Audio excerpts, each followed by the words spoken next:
Hi folks, it's Wayne from Mobile Leather Repairs, and we're in the lovely market town of Kyneton today. And if you look at the job that we've got on, basically what's happened here is the builders have come in, obviously not covered up, and left a right mess of this lady's sofa here, look.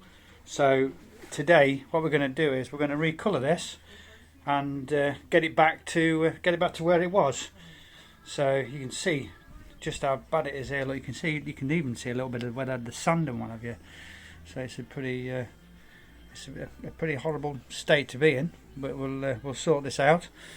And if you need your sofas doing, it's Wayne from Mobile Leather Repairs. All the W's, mobileleatherrepairs.co.uk, and we'll show you the after video soon, folks. Alright, bye for now. Hi again folks, it's Wayne from Mobile Leather Repairs, and we finished this job now, and if you have a look at it,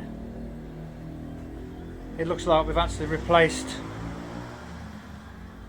the back, but we haven't. If I pan over here, look, you'll see that this is absolutely looking pretty much back to new again. The customer's very happy as well, which always makes us elated.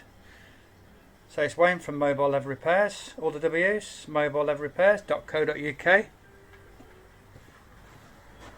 Quick pan out, and bye for now folks.